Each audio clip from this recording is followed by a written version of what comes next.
नमस्कार, मी प्रणिता तुमच्यासाठी एक छान केकची रेसिपी घेऊन आलेली आहे. हा कस्टर्ड केक आहे. बनवायला खूप इझी आणि छान फ्लफी स्पॉन्जी असा केक झालेला आहे. तुम्ही बघू शकता तिथे. त्यासाठी आपण साहित्य काय घेतलं ते बघूया. 1 वाटी मैदा, 1 वाटी गव्हाचं पीठ आणि 1 वाटी पिठी साखर. तुम्ही नुसतं गव्हाचं पण बनवू शकता किंवा नुसतं मैद्याचं सुद्धा बनवू शकता.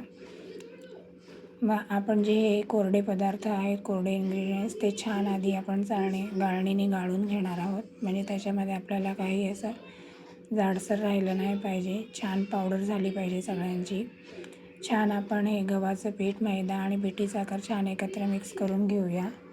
त्यामध्ये आपण आता कस्टर्ड पावडर घालूया. हे स्ट्रॉबेरी फ्लेवरची कस्टर्ड पावडर आहे. मार्केटमध्ये सहज अवेलेबल होते. वेगवेगळ्या फ्लेवरची असते. तुम्हाला जे फ्लेवर आवडेल त्या फ्लेवरचं तुम्ही त्यामध्ये ॲड करू शकता. त्यानंतर त्यामध्ये घातलेला आहे अर्धा चमचा एवढा बेकिंग पावडर आणि आपल्या छोट्या चिमटीमध्ये जेवढं येईल तेवढं बेकिंग सोडा. इथे आपण बटर मेल्ट करून घेणार आहोत आणि आता आपण यामध्ये दूध घालणार आहोत. त्यानंतर वरून आपण जे मेल्ट केलेलं बटर आहे ते घालूया आणि हळूहळू छान मिक्स करूया. आणि हे कोरडे जिन्नस आपल्याला मिक्स व्हायला जेवढं दूध लागेल तेवढं दूध त्यामध्ये हळूहळू ॲड करायचं. एकदम ॲड करायचं नाही आहे. एका हाताने दूध टाकायचं आणि दुसऱ्या हाताने विस्करने हलवत जायचं आहे, मिक्स करत जायचं आहे, म्हणजे जेणेकरून गुठळ्या होणार नाही. तुम्ही जेवढं त्याला फ्लफी कराल तेवढा तुमचा केक स्पॉन्जी होईल.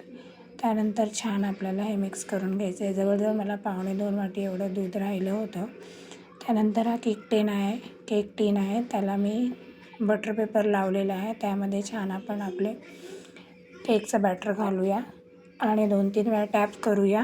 आणि त्यानंतर हा टोप मी प्रीहीट केलेला होता. त्याच्यात स्टँड लावून त्याच्यात आपण 40 मिनिट्स त्याला बेक केला आहे. त्यानंतर तुम्ही बघू शकता आपला केक रेडी आहे. मी तुम्हाला कट करून दाखवते.